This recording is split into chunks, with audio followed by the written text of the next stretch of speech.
Good evening, everybody, and welcome to this edition of Crunch Time here on ASTV Productions. I'm your host, Joe Hamilton, and my guest this evening is none other than the CEO of Dumont Media. Here is Darren Dupont. Darren, how you doing, man? I'm doing great. How are you? I'm doing pretty good. It's Stanley Cup playoff time. I love hockey. The Blues are in it. Don't know how long they'll be in it, but they need to make some adjustments after yesterday's game. So, first of all, man, what's it like the weather up in Canada? I always ask every time I co-host with somebody from Canada, I have to ask that same question. Okay, unbelievable. The last couple of days, but this is Canada in the spring. So I don't want to think that we're just this remote, destination where, we live so far away from civilization, because we don't. We're not that far. Like, we're in a really metropolis area. But it was 30 degrees, which I believe is around 90 Fahrenheit, somewhere in there. Yesterday, it was the same today. And actually, just because I can do this in like a blink of an eye, I want the viewers to know. Okay, 86, 30 degrees Celsius is 86 on the Fahrenheit dial. Okay, so just give you an idea, it was 31, 32, which is pushing 90 yesterday and today. We had a big thunderstorm roll through. But by Friday, it's supposed to be 4, which is about 40 Fahrenheit, and a chance of snow. So we go from 90 and sunny to 40 and snow in the matter of 4 days. So that's the spring in Canada. That is crazy. And yeah. So I gotta ask you, man. First of all, how did you get your start in this business? Oh boy. It's funny. It was back in 2005. That's when I graduated high school in 05. And I was playing senior hockey, which is, it's not junior hockey. It's past that. It's kind of hometown hockey, but the level's really good. And I was doing a little sportsman's dinner. I was actually with our team. We were doing a fundraiser. And a guy by the name of Darren was the MC. And if you know who Darren is, he's from Saskatchewan. He now works for TSN, Canada's ESPN, right? Their sister stations. Mm-hmm. And he was our guest speaker. And somebody mentioned to me, "You've got a sound for broadcasting. You should be in broadcasting." I'm like, I didn't know. That's not a job. Like, it's 2005. I'm like going to university at the time, the U of S, driving back and forth from Saskatoon. And I'm like, no, you get handpicked for this, or you got to be a star, or you got to fall. So I find out that Darren went to a broadcast college in Saskatoon that I didn't know existed. And sure enough, it was like around the block from this bar we went to all the time. So checked it out, went to an open house, and all of a sudden I'm like, I got to go. Was a Christmas grad at university, dropped out, went to this broadcast college, went through that program. But meanwhile, I was 19. I was playing football and trying to make the junior football team, which is one step, kind of half a step below university ball in Canada. And so I got invited back to the camp. I was a receiver at the time, kind of had a bit of a spot on the team, or had a good shot at making it. So I turned down a job at this local news station to do news and sports, to go play football, sorry. And so I go to the camp. I end up getting tendonitis in my knees and I can't play. I get cut. And within 4 days of getting cut, I get a call from a guy by the name of Mike Henschel. I went to broadcast school with him. He had landed a morning show job in Kindersley. And he said, how's football going, man?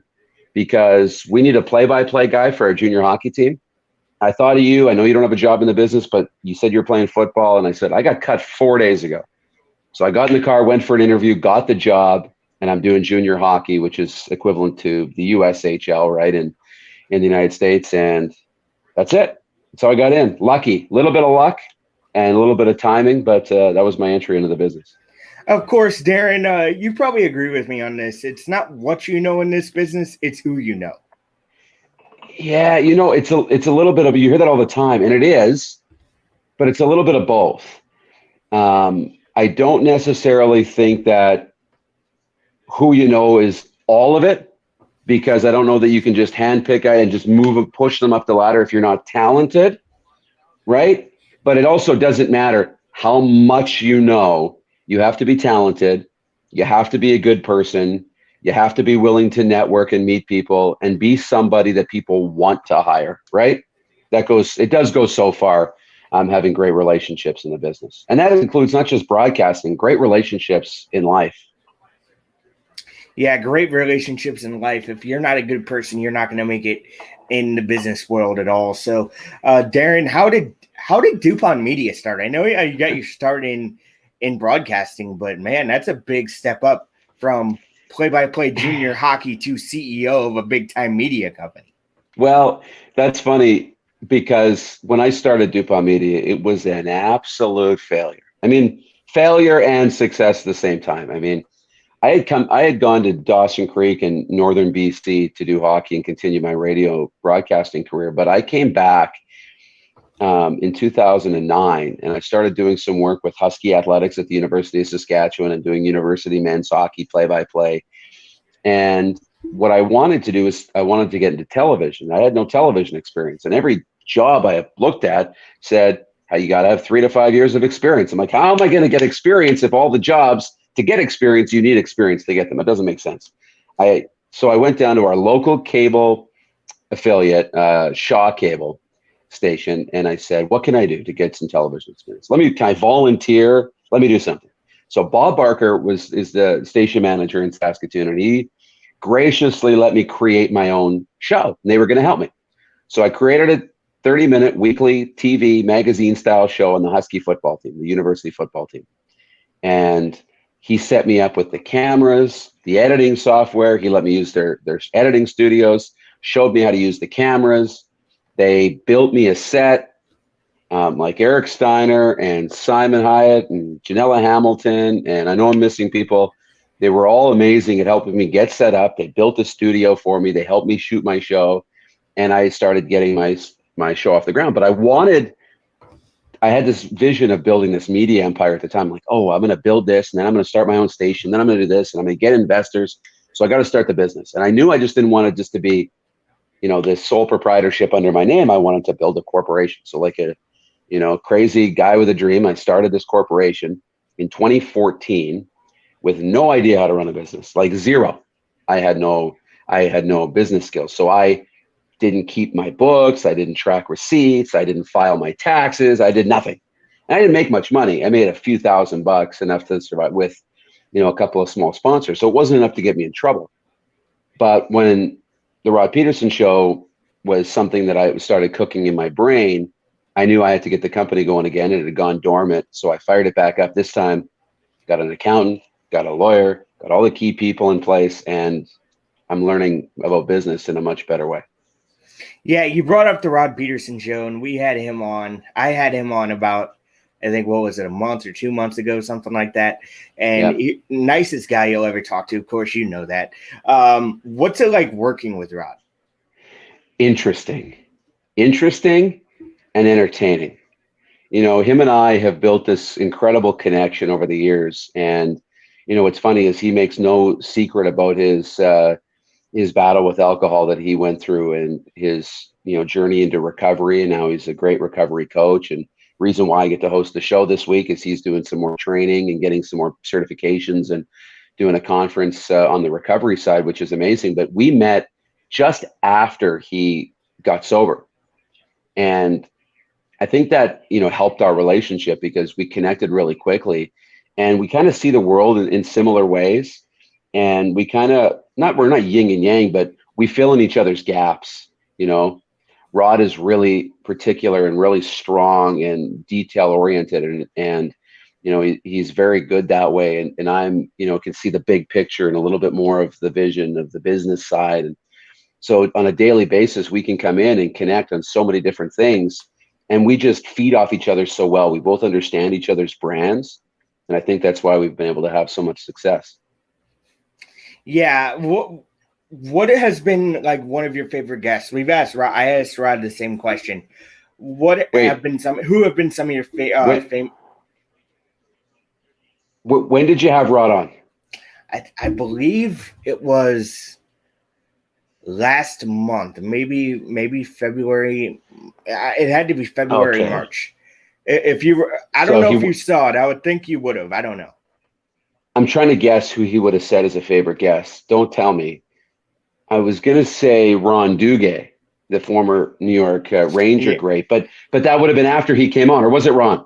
it was Ron Duguay, and Of course, it was Ron Duguay. I asked him. I go. Is it true about the women in the like assisted living facilities going crazy over Duguay? Like that made me laugh all in itself. I mean, Rod is someone that does he come up with this stuff on the fly? On the fly. I mean, that's part of his charm, and that's part of the skill set, right? When I say you have to be talented, what's really tough is you're putting in the reps now, Joe. You're putting in the reps, right? Mm-hmm. Banging out interviews and getting in the business. And unfortunately, like, you're not going to be Rod Peterson. How old are you now? I'm 27 years old. Yeah. So, I mean, you're young, incredibly young. And you might not think you're young anymore. You're not 19, but I mean, Rod's in his 40s now. And he's been in the business for 30 years. So when he can come on and talk to Ron Duguay and meet with these guys, it's not that he knows them, but he knows most of them, but he can make a connection with them right away. Spending 30 years in the business, you now have 30 years of stories, 30 years of expertise, 30 years of one-liners. It helps that he likes movies and he has incredible movie references. And we both do. We play off each other so well that it's hard to come out at 19 and 20 and expect to be Rod, right? You got to put in the reps. I mean, he traveled the road and sat and listened and obtained all the stories that now he can tell on the air every day. That's what makes him great. So as you're going through this, make sure, you're making your own stories that you'll tell later, right? And you'll have your own little quips and one-liners and little things that you'll develop over time, right? Yeah. So that's how he's done. That's how he's done it. It's awesome to hear, like, some of the stories he tells and how he's so quick with things. How like he doesn't have any issues at all. Like, no screw-ups, nothing. And I'm getting to the point. This is my second biggest interview other than Rod. I'm telling you right now. Rod was my first interview. Okay. And real big interview. And I was scared out of my mind. Like, I had everything prepared. Yeah. But I was still scared. Like, I don't want to screw this up because we're on the air in Canada too. Yeah. So I don't want to screw this up. So I emailed Rod after the show, and this is how nice he is. I emailed him after the show, and literally he goes, and this is the biggest compliment I've ever gotten, is you have a bright future. That kind of pushes me forward. That's the kind of stuff I want to hear from people like that. And we've had some big interviews as a show in terms of in the US, but that was my first major interview by myself. So so I was excited after that, but enough about me. This is more for you. Do you have any funny stories about Rod? Any quirky? Oh man. I mean, I don't know how many of them are appropriate for the show, but as long as you're not too graphic, we're good. No. Most of the stories are going to be PG because, again, most of Rod's wild stories happened before we met, which is crazy. But, a couple of things I'll tell you about Rod, and he might like these or not like these. I don't know. We'll see. One, you know how incredible he is on social media and what he can do on Snapchat and Twitter and Instagram and his stories. He had no clue about any of it until we met. And I've got it on video of him and I at Saskatchewan Rough Rider training camp in 2015. And I was teaching him how to use Snapchat. So he was my John Lynch, technical neophyte in that sense at the time. Now his blog, he was ahead of the curve. So I say this with all due respect, right? But I taught him how to use Snapchat. So that was interesting. But just everywhere we go, we seem to just have some sort of adventure happen. And the other thing that I'll tell you is he's a big shopping mall guy, but he's a big shopping mall masseuse guy. Okay? So, like, everywhere we go, he's got to go get a little rub down. And he's good. He's self-sufficient. Him and Cindy, his wife, they're perfect together because we walk into the mall in Houston for our sports trip, and he sees the masseuse. He's going to get his calves run down. Cindy's going to go do her 2 hours of shopping, and they meet at the end, and life is good. So that's Rod, and he is quite the character, and all you need to do is spend 10 minutes with him to get the full story. Oh, believe me, I did, and that was one fun interview. Now, I want to ask you, what is next for Dupont Media? Like, what is next for you? What is something that you want to achieve? Oh, man, that's a great question. I think, not that I don't have big goals, right? But I want to continue to build what we've built. And I think, what excites me is, not necessarily being too structured in terms of having a plan for the future, but being able to adapt in the present. So when Rod's show came about, it wasn't something that had been, a dream of mine for 10 years to start a show. And it's what works so well with our brand together with Rod and I is his ability to have that plan, and as a host of the show and as his kind of right-hand man, my ability to react and observe situations and be able to know what strings to pull. That's what makes us so good together. So in that sense, is seeing opportunity and then knowing when to strike. And that's what happened with Rod's show. There was an opportunity. I could sense, him, where his career was going. And then the right moment happened that he left the radio station, and I was able to say, this is what you got to do. This is finally it. And away we went. So, I can see us putting more shows together, more opportunities like this. I can tell you that, a network is in the future, and that will be really cool and awesome. I can see a lot of things that don't have to do with sports. So there's a couple really, really neat things that I'm working on that I can't really talk about that are a little bit bigger on the business side. I'm really excited to sink my teeth in on the business side, and then take what we've done with Rod's show, which is really, when you look at Dupont Media, you could look at it as a production company, you could look at it as a media company, which it is. But at the end of the day, it's a branding company because we're building brands here. And the Rob Peterson show is a brand. And we're going to build it. And as we continue to build it, then we're going to be able to take what we've done and offer that to help others, other businesses, other shows, to really not like you would see with a traditional media company. Oh, we'll handle your website and your social, and right. I mean, that's not easy, but that's out there. We're going to look at your brand, and we're going to help you build an ironclad, a really strong brand like we're doing with Rod's show. We'll be able to do that on a bigger scale on the business side. So that's kind of where we're going. That's awesome. Do you like, Darren Dupont, do you like being on a show, or would you rather be producing a show or, on the business side of things? It's funny, both.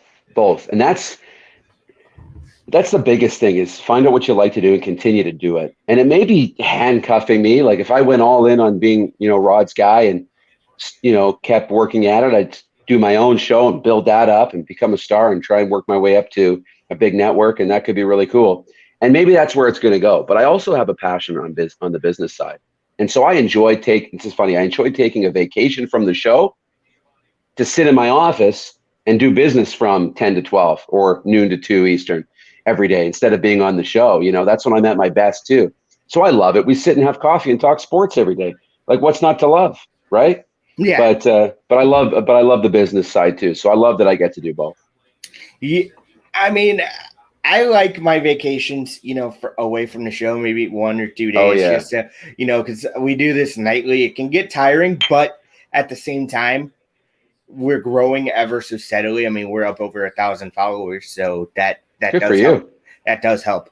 But my next kind of subject here is COVID, because I know things have been difficult getting guests, and we know the Zoom era of interviewing like we're doing now, not necessarily Zoom, but, via satellite in a way. How hard has it been to get some of these guys to do things like this? You know what? It's been tough. We've had some guests, fairly big names that have turned us down because they're scared of the technology, right? Mm-hmm. So on the one hand, that's been really tough, having to teach people how to use it. And then you get some frustrations, and I can guarantee you've gone through this, right? When a call starts freezing up and you're not sure what's going on, and then they cut out, and are they logging in? And then you start your show and you've lined up a guest and they're not logging in, and then they forget, or right? I mean, that happens, right? So there's those challenges for sure. An in-studio guest is a lot easier to handle. But at the same time, it's opened us up to being able to get more guests, right? Because, I mean, we've had this video technology for 15 years and we don't use it. But now all of a sudden in the pandemic, we're using it. I mean, you look at Zoom, Skype had a 15-year head start on Zoom, right? Tortoise in the hair, and they completely just botched that, right? Why aren't we all using Skype for these interviews, right? And it's like, we didn't use video calls. We thought that was cumbersome and too much work. And now all of a sudden it's really convenient, super easy to do, and part of our daily lives. So I think on one hand, it's been easy because guys are a little bit more comfortable, more familiar with it. They're using it more, a little more comfortable with the technology, and they're available because they're not, playing, or they're not, out and busy. They're stuck at home. So on one hand, we haven't been able to get some guys, and on the other hand, we've been able to get guys we never would have been able to get. So I think it's been great. I really do. It's been great from our point of view, too. We've gotten to talk to some amazing people, and maybe hopefully more in the future. Now, I've wanted to get to the WHL, the Dub Hub, because I don't understand how you can go through a season and play for nothing. That's what I never understood. I mean, look. Tell me about it. Look, these kids want to play for something, right? I mean, you got two of the best players in junior hockey, in Connor Bedard and Shane Wright, playing, and they're not even playing for anything. I know. And Shane Wright, I mean, he wasn't in the Dub Hub. He was in the Ontario League, and they didn't play at all. He played in the under-18s. But you're right, Connor Bedard's here. And at the beginning, I mean, I think everybody was excited. You're playing hockey. I don't think he cared a whole lot. It was competitive. But as it wore on and you're stuck in the dorms, in the hub, you don't want to call it a bubble. They're really careful about that, but it was close to that.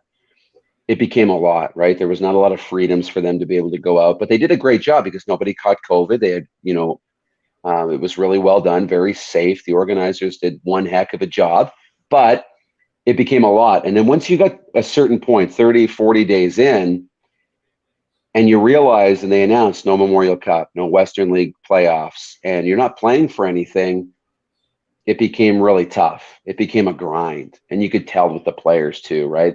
And especially if you weren't one of three teams. I mean, Brandon, Winnipeg, and Saskatoon were three teams that were at the top of the seven, and there was four teams at the bottom that weren't in it. There was a really clear separation. So if you were one of the four teams at the bottom, you were checked out mentally. At least that's the way it seemed. I mean, the coaches did a good job of keeping the players as engaged as possible, but it felt like you were just playing 2 months of exhibition by the end. And that became a lot. And it's too bad that you get to a point where the players or coaches or, people stuck in the hub are ready to go home. But you know what? At the end of the day, having those players ready and getting to see Bedard at the under-18 World Championships and do what he did, and I think that's worth it. I think when we see players get drafted in July, that'll be worth it that they played. But yeah, I hope we don't do that again. Yeah, I see. My thing is just for the WHL in general. Why have a season if you're not even going to do playoffs, even if it is in front of no fans, like the NHL's doing up there? And we'll get to the NHL here in a second. I know. And it becomes it was all about player development. And I'll tell you that. It was all about player development. And the number one interested party in them playing, the National Hockey League, right? Because you need to draft players in July. And it becomes infinitely tougher to draft players if you haven't seen them play, right? At least you hadn't seen them play recently. So they really, really wanted to get these players on the ice so that they could be developed, they can be seen by scouts, and they could be drafted in the NHL. So that was the reason, and I respect that. But yeah, as a fan, it becomes really tough to watch the games when they're not playing for anything. I agree. And not having fans in the stands. And I know Canada is being really strict about this. When do you think we even see a sporting event in Canada where we can actually see fans in the stands? The Montreal's actually come out with something, and I'll bring that up. But other than that, there really isn't any. Where we are in Saskatchewan, where I am in Saskatchewan, it's the middle of the prairies, the rectangle, right? We're doing pretty good, but we're only a province of about 1 million people. we're one of the smallest, right? Now, I got my first COVID shot on the weekend on Saturday. So step one, we're rolling out these vaccines and we've got a reopening plan to get fans in the stands. And our premier of the province recently said that our stadium, Mosaic Stadium, the big football stadium that holds 33,000 people, will be packed by the end of the summer, by the fall, that we'll be able to fill it. Now, when it comes to the Canadian Football League, playing games, I mean, the other jurisdictions, the other provinces across the country aren't doing as well. Ontario, where you've got Ottawa and you've got Hamilton and you've got Toronto and some major markets, they're not doing very well. They're not going to have any outdoor gatherings until at least early September. And Alberta, where you've got Edmonton and Calgary, probably not happening either right away, right? So they're all behind. Vancouver and the province of British Columbia, they're all behind Saskatchewan. So it's going to be a while. It's going to be a while. And unfortunately, Saskatchewan isn't home to an NHL franchise. So our great vaccine rollout's not going to help get fans into the building, into the NHL playoffs. So I don't see it happening in the playoffs for the National Hockey League. I just don't. Well, you bring that up. It's funny because May 28th, if the Montreal Canadiens get to a Game 6, there's a chance there's 2,500 people that are going to be in the Bell Center. That would be great. It wouldn't be the 9,600 we saw in Florida or the 12,000 in Raleigh for the Hurricanes and Predators last night, which was unbelievable to witness, by the way. But that would be a big step forward. That would be a big step forward. And I know as we start to get our vaccines, that's going to be what helps us get back into the stadiums. Yeah, man, I've missed. I went to my first hockey game actually since last March. Yeah. The last game of the season against the Minnesota Wild. And as a Blues fan, it was nice to get back in this Enterprise Center again. I bet. It took so long, man, I'm telling you. But let's get into these Stanley Cup playoffs because there are some unbelievable matchups in this one. Let's start in the Central, though. I want to talk to you about number 1, the Carolina Hurricanes against the number 4 seed Nashville Predators. I was talking to a buddy of mine. I don't know if you know him. His name's Theo, which, by the way, he says, congratulations for coming out of the Rob Peterson chair. Great to see you joining Joe tonight. I don't know if you know who he is, but he's been a big help for me anyway, going in doing this show. Oh, that's great. But first of all, I wanted to get your thoughts on this series. He says that Carolina is a much faster team than the Nashville Predators. I guess I want to start there. Is the speed aspect distant from one another in terms of these two teams?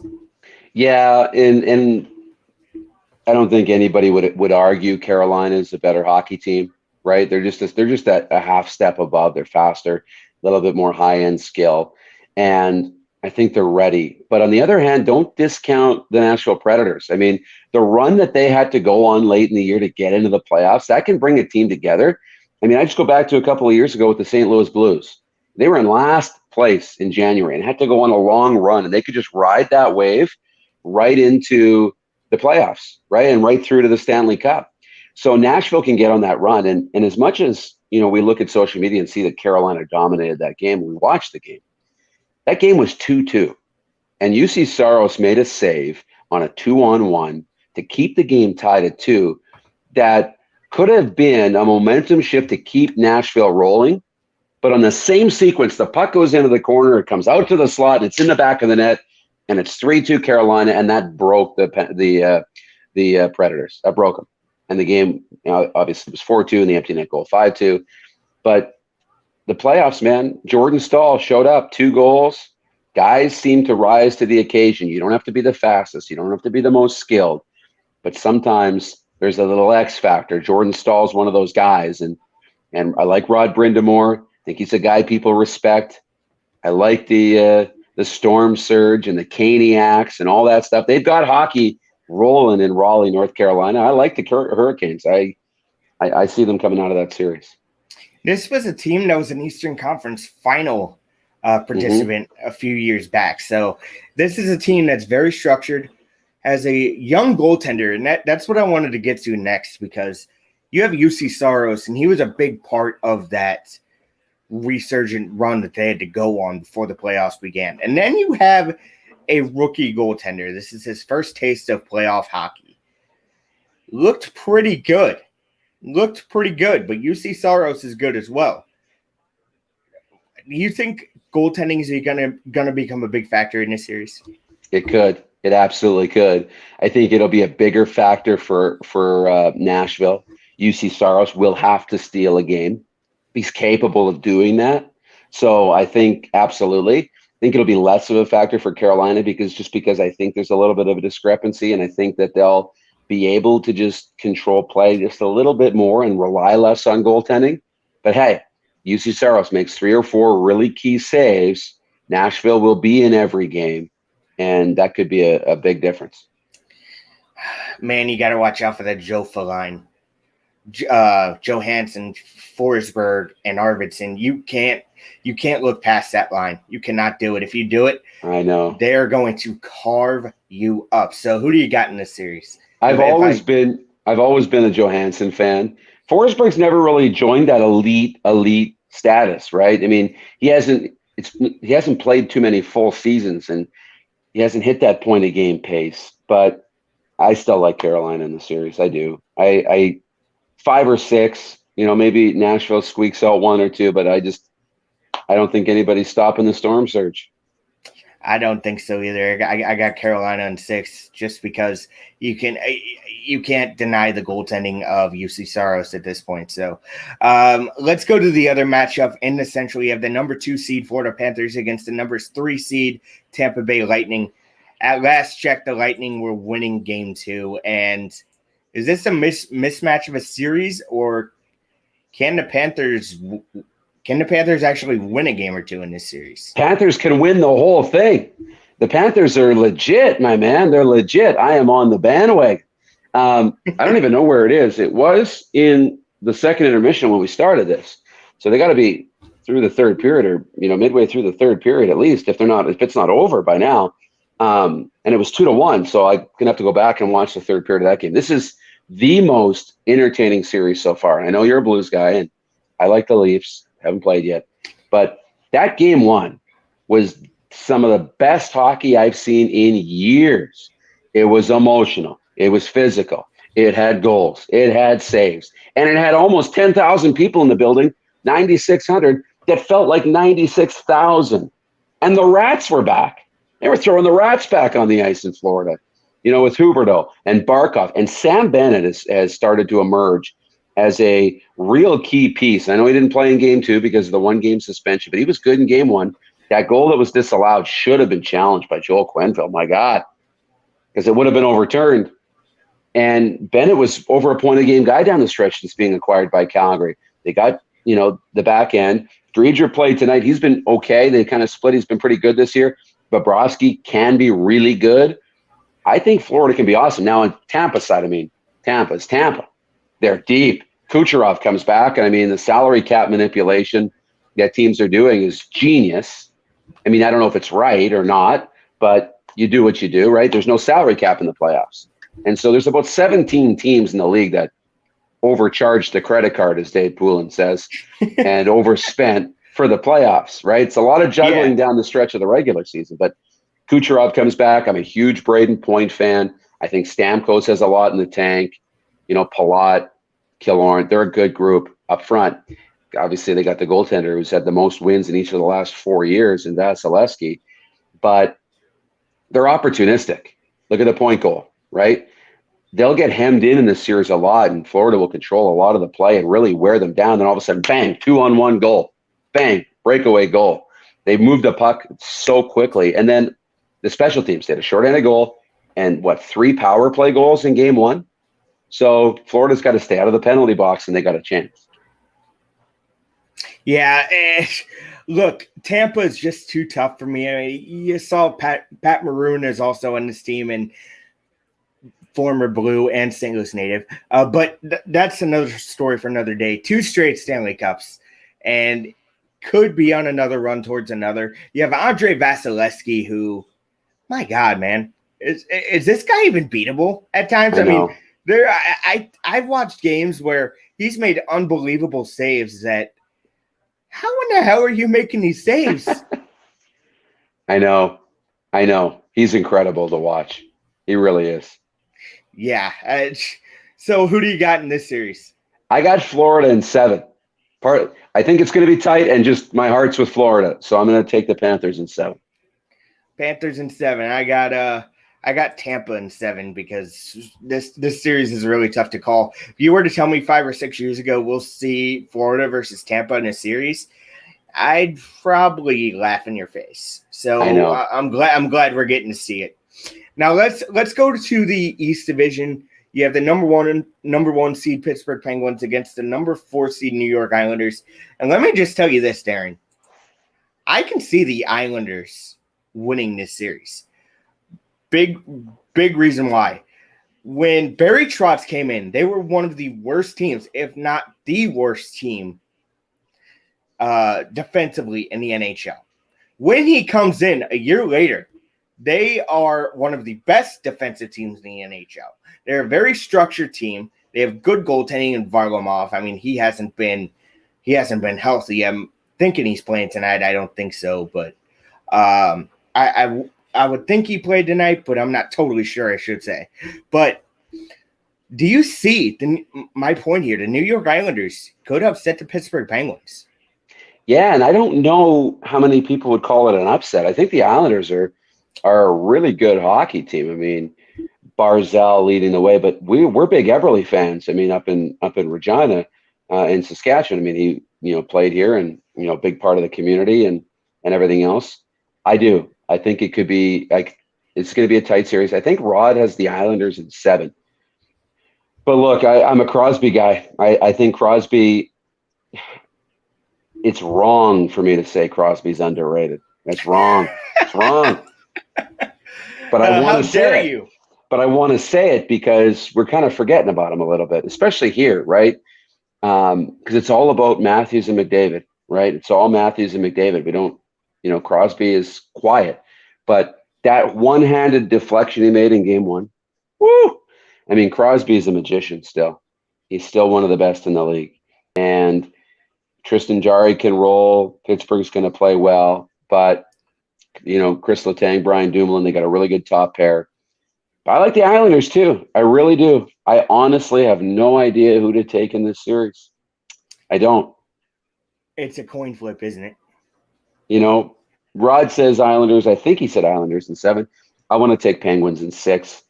I just think the Crosby factor. And if they get Malkin back, that's going to be a big game changer too. Well, the big issue with that, though, is Tristan Jarry. I mean, you don't know what to expect from this guy in the playoffs, and this is his real first year of being a number 1 goaltender. So I got to go Islanders. Yeah, they have Casey DeSmith, but again, he's no first choice as a number 1 goaltender either. Nothing against Casey DeSmith. Not a sexy choice. Capable, right? But he might be by the time these playoffs are over, right? Nobody knew Matt Murray until he went on a run in the playoffs with the Penguins and won them a couple of Stanley Cups. So, the Islanders are it's going to be a good series, man. It's going to be a good series. So my buddy Lester chimes in. He goes, Pittsburgh 2-1 win tonight. That series is at 1-1. Going to, I believe, is that the Nassau Coliseum they're playing in? Are they Nassau playing the Coliseum? I believe they're playing at Nassau, but I'd have to check and see. I'll tell you what, though, that's going to be one raucous Nassau Coliseum if that's the case. Oh yeah. So I kind of wanted to save the North for last. Should I? Sure.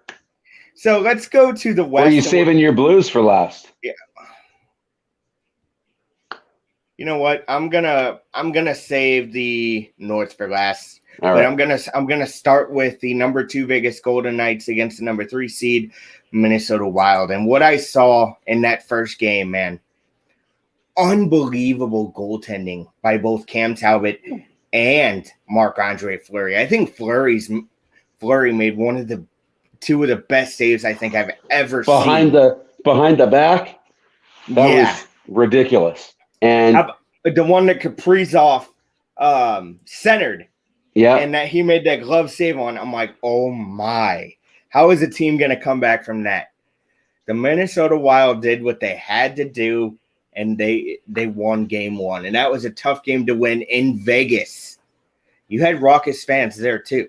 Oh, yeah. So how do you dissect this series? I didn't anticipate 1-0, but they're a good defensive team in Vegas. We know that Minnesota, since they came into the league, have always been a defensive team. Even without Jacques Lemaire, they're still a defensive team, right? For whatever reason. That's just the Minnesota Wild brand. And maybe they're not, but we just assume that they are, and they obviously proved it. They can play well defensively. I don't think it's going to be that defensive the whole way through, but I do think it's going to remain quite tight. I think Vegas does have the edge. I think they have the edge in star power for back end goaltending. I think they check all the boxes. So I think at the end of this thing, it will balance out and Vegas will roll, and they'll win the series in 6 games or 7 games. But I think, it's funny. Marc-Andre Fleury is kind of the sentimental favorite here, right? A guy who first ever 15 straight years in the playoffs, all 15 years of his career, playoffs. So that's one. And the way he got treated in Pittsburgh, not that he got treated poorly and was left exposed to be selected by Vegas, but Matt Murray comes in and wins the job. And it feels like you get disrespected on your way out of town. I don't think that's the case, but he does. And then he's in Vegas, and he's the identity of the franchise. And they still give Robin Leonard the games in the playoffs. Well, now he's got the reins again, and he's playing outstanding. But also, chalk up me as, shocked to hear that Cam Talbot, that was his 5th playoff shutout. Like, dude's been around and played some games to get 5 playoff shutouts, right? Cam Talbot. So he's showing up. Minnesota could get a little mini magic going, right, and win this series. But at the end of the day, I think Vegas is too strong. I could see 2 shutouts in the West. And I don't mean to say that being a Blues fan, but like 4-0 sweeps? No. I'm saying that it's going to come down to 6 or 7 games. I could see Minnesota upsetting Vegas because of one guy and one guy only, and that's Kirill Kaprizov. He's going to be a big-time factor in this series. He reminds me of, as a Blues fan, he reminds me of Vladimir Tarasenko when he first came into the league. Dynamic. That explosive game breaker guy that usually it takes like Russian players a little bit to get acclimated to the league. Not Tarasenko, and so far not Kaprizov. So there are a lot of parallels there. So I got Vegas in 7, or Minnesota. You got Minnesota. Mini in 7. That's on. I like it's a speed error. It happens. Yeah, exactly. So you got Vegas in 7? I got Vegas in 7. All right, let's go to the Colorado Avalanche and St. Louis Blues. And this one, after watching game 1, I know it was one game. You can't sit here and play that kind of game in front of a goaltender who stands on his head. Jordan Binnington stood on his head in that game. Stuffing a 2-on-0. 2-on-0, yeah. Oh, my God. I screamed at my TV like, oh, my, like, wow. Was that Kadri and Rantanen?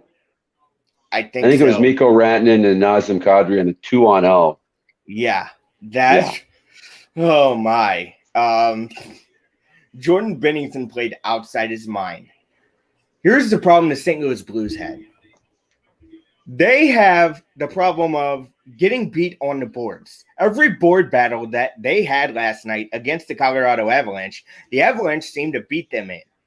So in my mind, how to beat the Avalanche, if I'm the Blues, you got to chip that off the boards and try to make it difficult. They're making it too easy for Colorado. And I'll tell you what, if it wasn't for Jordan Binnington, it would have been 8-1 last night.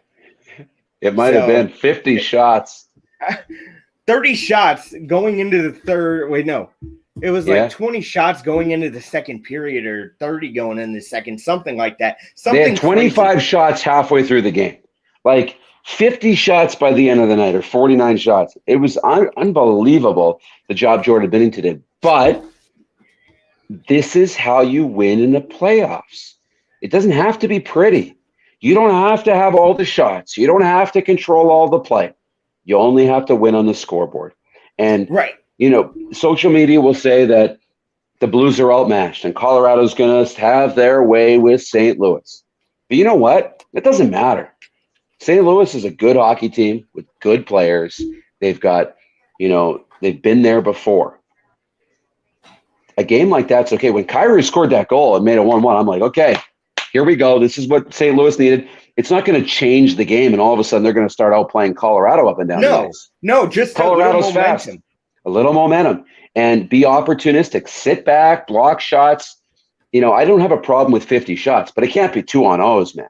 I mean, this needs to be shots from the outside. So if Colorado's going to play with the puck, you need to protect the middle of the ice, make those saves as easy for Jordan Binnington as possible, and when you get a chance, you have to take advantage of it. And I think over time, if St. Louis can do that. But at the same time, they had their run. This is, pretty similar team. The book's out, right? The film is there. So teams know how to play. They've devised a game plan now to beat the Blues. Can the Blues adapt and put in a wrinkle and change things a little bit to try and beat Colorado? I don't know. We'll see where the series goes in game 2. Philip Grubauer was also great in this game. There were a couple great chances by Mike Hoffman, who has now started to play well in St. Louis.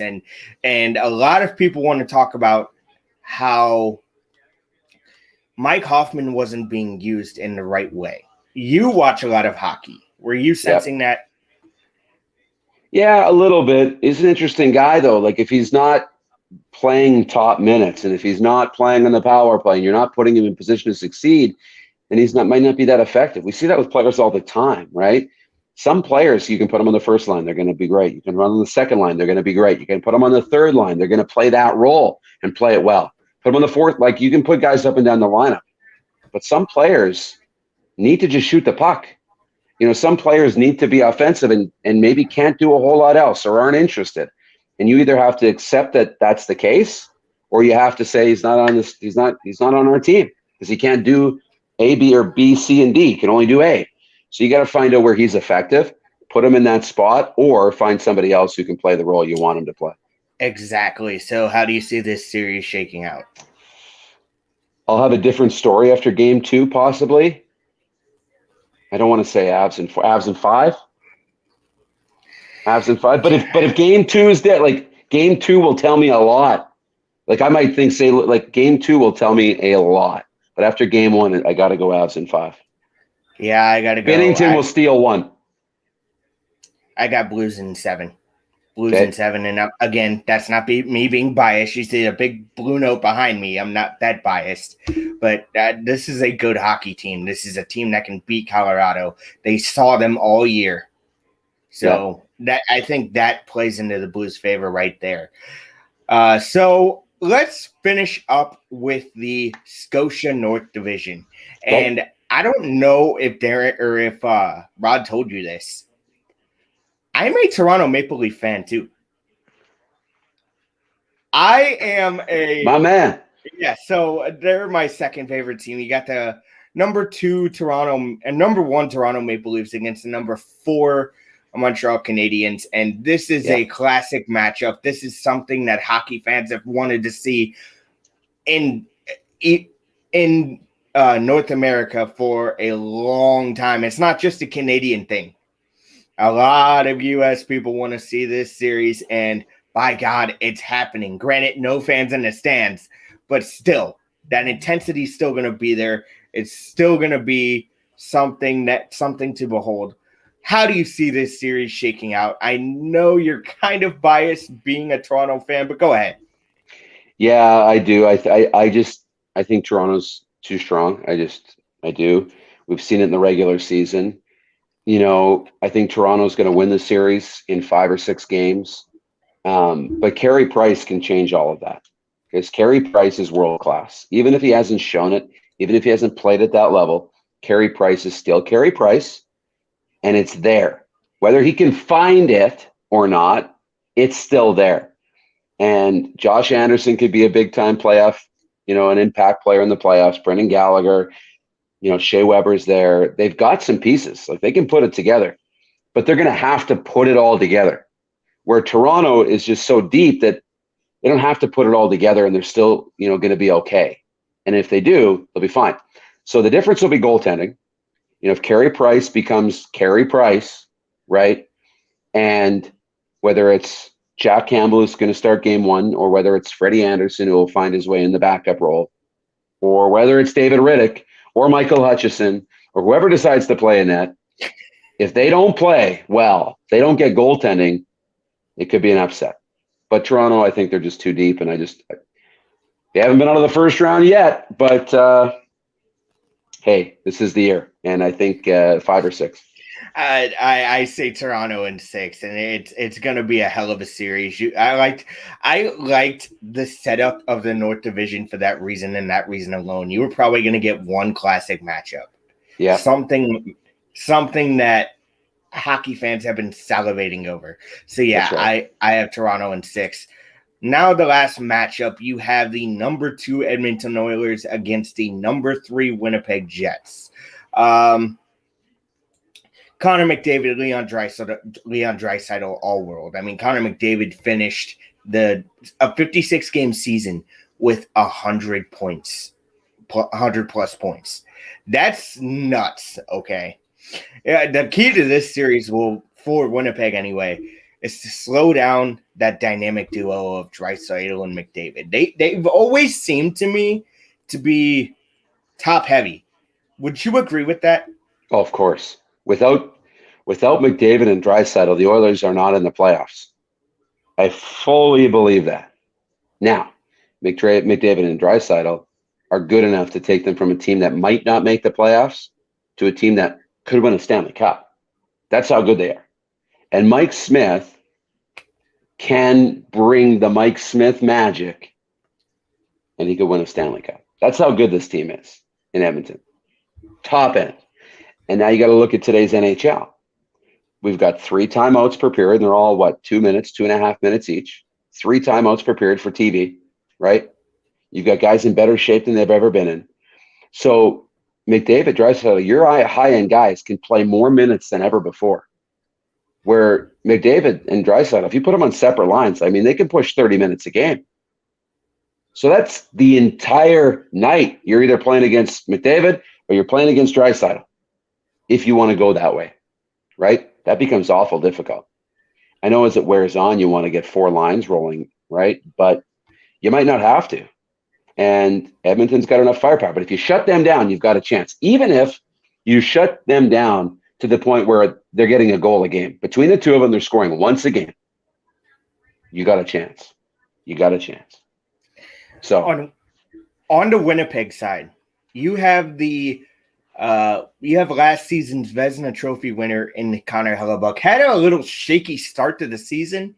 Yeah. But that didn't last long. He turned into that Vezina Connor Hellebuyck, and for them to win in this series, for Winnipeg to win in this series, Connor Hellebuyck has to be all world, especially against those two in McDavid and Draisaitl, because they're going to get their chances.